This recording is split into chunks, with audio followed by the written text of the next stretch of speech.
Hello there, people of the internet.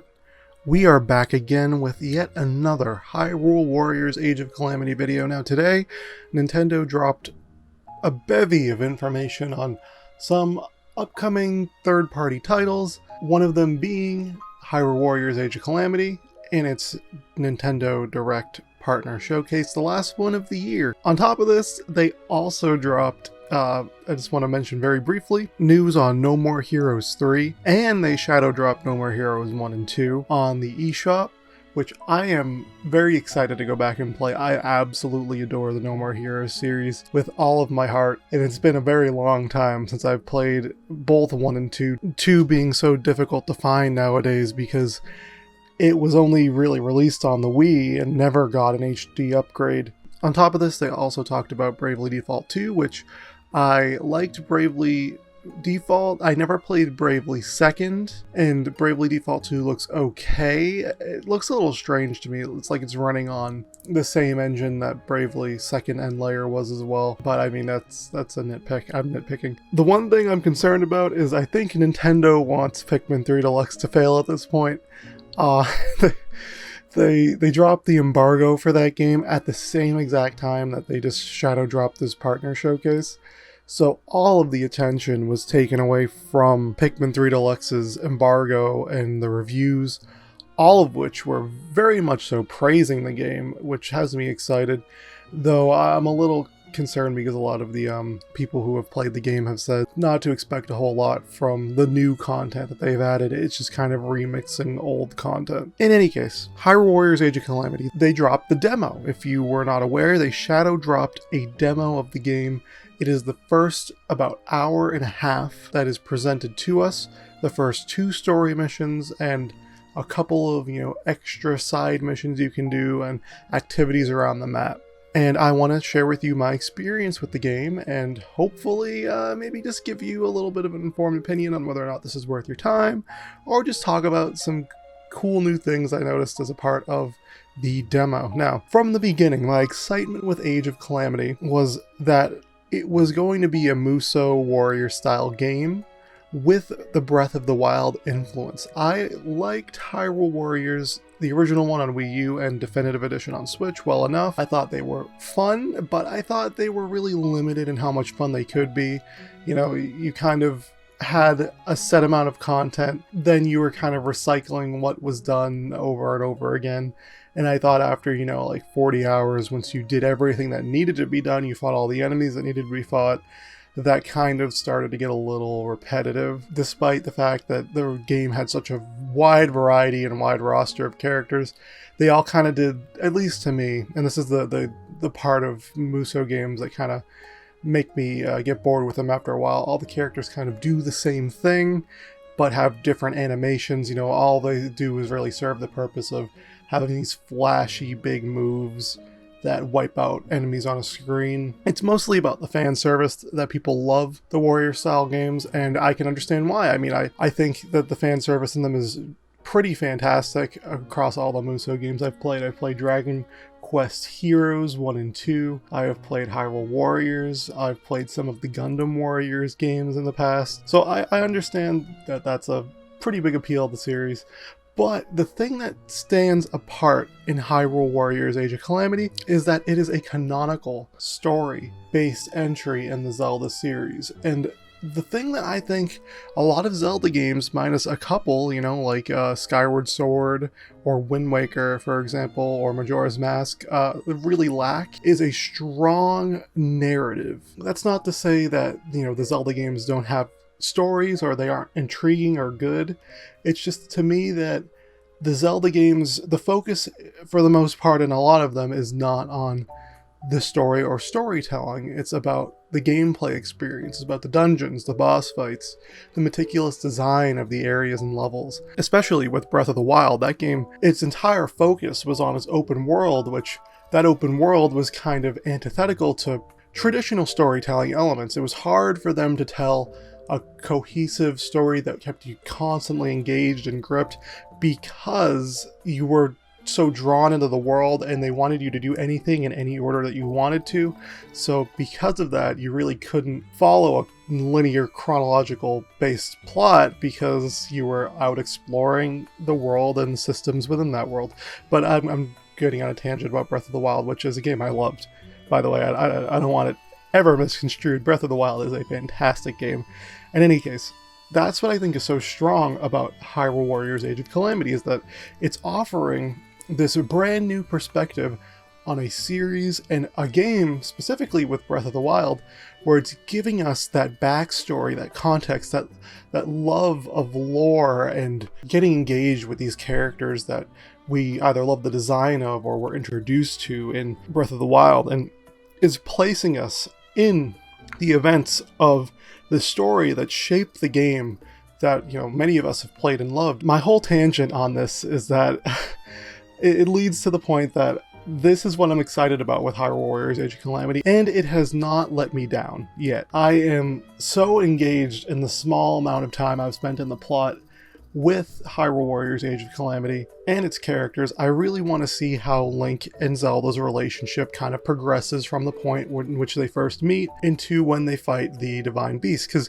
the interesting thing is, they're not really pulling any punches with this story too. Not only do we know how it ends, but the characters seemingly kind of know how it ends too. From the little guardian robot who sees the, you know, flash of Zelda trying to stop the Calamity from rising at the very beginning, to even Zelda pulling up images from a Sheikah slate that will legitimately just show us, hey, this is what the Calamity does.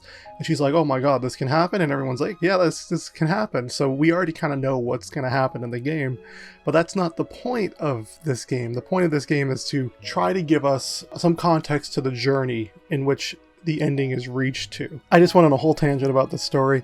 I'm just very excited because there are characters that I absolutely, just upon first looking at them in either Breath of the Wild or in this game, have fallen in love with. Like, when I saw the design for Impa, I fell in love with that character, and everything I've seen about her so far, from her gameplay to her story inclusion, has made me love her even more. I absolutely loved Breath of the Wild Zelda in like all of the story trailers they showed off before Breath of the Wild came out, and I loved her inclusion in that game too, despite it being kind of limited. And I love seeing her expanded even more in the context of this game and this prequel. That is the most exciting thing about this for me, and in the first hour that I've played, the first 2 missions, it has not let me down. Okay, we're almost 10 minutes into this, and I haven't even talked about the game yet. So, gameplay-wise, okay, we'll just dive straight into this. One of the things I love about Age of Calamity is how much of an inspiration it does take from Breath of the Wild, and this is the thing that I really wanted this Warriors-style game to do in its gameplay and combat. Now, the thing about Breath of the Wild that made me love it was how open-ended it was, how the game really wanted you to use the systems and mechanics of its world and interact with them in order to solve puzzles and contextualize gameplay and solve, you know, problems that were presented in combat. And the thing about the warrior style games is that they're often very linear in terms of their combat. It's like, oh, well, you need to use this weapon or this tool to weaken this specific type of enemy, and you have to do this specific action in response to this specific type of enemy. But the thing that I like about this is that they give you a few options when it comes to every character and every moveset. But one of the things I love the most is the parry mechanic they took from Breath of the Wild. If you guys remember in Breath of the Wild, if you were to dodge at the perfect moment against an enemy attack, you can parry them, and your time will slow down and dilate, and you could just mash the X or Y button, and you'll just go to town on an enemy who is, you know, directly in front of you, and just deal a ton of damage. And they brought that over to Age of Calamity, and I absolutely love it. On top of that too, you get these little items that are perishable, from like things like fire rods, lightning rods, ice rods, stuff like that, that, you know, you get from Wizrobes that drop them. And these items can also be used accordingly based on enemies that are weak to or strong to certain elements. I thought that was pretty cool. Like using a fire rod against an ice wizrobe will pretty much just kill him. And then one of my favorite things, and this is like a tiny thing that I nerded out about so much in front of one of my friends, was that, so I was fighting against a fire wizrobe in the first mission, and he was lighting the grass around me on fire, and one of my characters stepped near it, so their temperature rose, and then it told me, oh, the apple in my pocket became a baked apple. And I was like, oh my god, it's just like Breath of the Wild. So that's something that I'm very excited about, because I hope it's what is translated to many other elements of the game. Like if we have weather conditions, right? If I'm wearing an iron armor set on like Link or something, and that attracts lightning toward him and I get struck by lightning, that would be so funny and cool. I would love it, even though it would be kind of annoying and it would probably piss me off. Or, say again, in the rain situation, if there's rain in an area and I bring out a lightning weapon and I attack an enemy with it, it just does more damage to that enemy.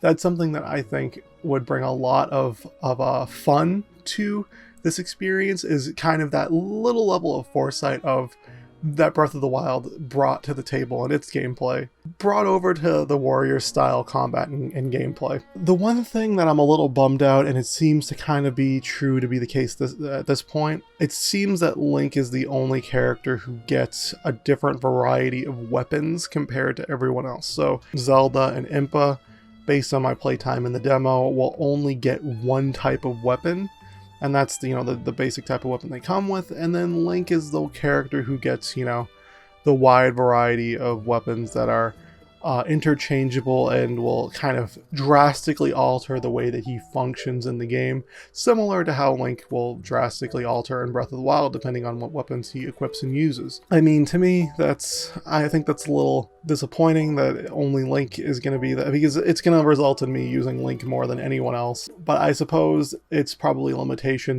They didn't likely want to make an entire set of moves around every character getting every single weapon, or a wide variety of different weapons.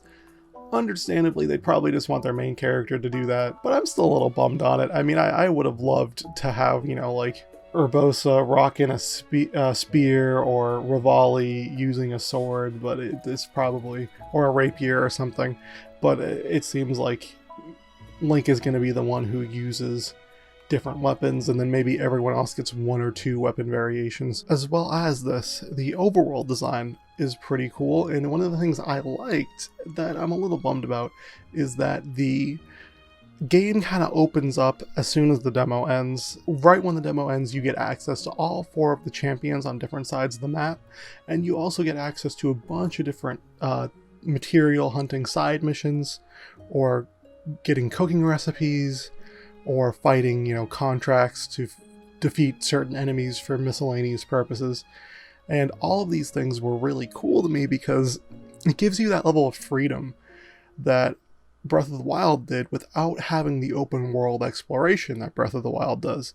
So, good example is you can go and do any task you really want as soon as you do mission number 2. When you do mission 2, you can go and see Mipha first, you can go and see Rivali first, you can go and see Daruk first, or you can go and see Urbosa first. They give you the option to go explore any of these areas, and then once you do that mission, little side missions around them will open up. And that's cool to me because the original Hyrule Warriors game was very linear in its progression. You could go down one path and experience that, and it was just, okay, this mission, and then you do this mission, and then you do this mission, versus this is taking that kind of, again, you choose where you want to go, and you choose what you want to do. It'll all probably end at the same point, but you at least get that ability to choose the path you want to start on, which will help any new playthrough of the game feel fresh and different. I'm all for it. I like that type of little bit of agency they're giving the player in this instance. Beyond that, they also showed off a little bit of extra footage in the trailer that they dropped today too, where it showed off you being able to control the Divine Beast. Now, I figured this would happen at some point. I completely forgot to mention it in a prior video, but they did have gameplay options for playing as Pig Ganon in the Hyrule Warriors Definitive Edition in one of the challenge modes, I believe it was. You could play as them and destroy the entirety of like a Hyrule base. So it makes sense that you can control these giant divine beasts in this game. It completely makes sense in the context of a warrior style game. I don't know why I thought it wouldn't be possible before. I thought that maybe they would be part of the move sets of the champions, but no, it seems like they're just going to be their own self-isolated mini games, which is pretty dope. I am all for that. Anything that gives this game a sense of variety in its gameplay while also being true to the world of Breath of the Wild and its characters is something I'm on board for. In any case, I've ranted for a little too long on this, guys. Let me know, what are you most excited for with Hyrule Warriors Age of Calamity? And also, Pikmin 3 Deluxe comes out in like 2 days, probably a day, since I'm going to drop this at midnight. That's just crazy to me. I'm super excited for both games.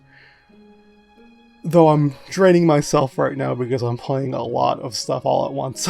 So, in any case, thank you guys for watching. I will see you in the next one.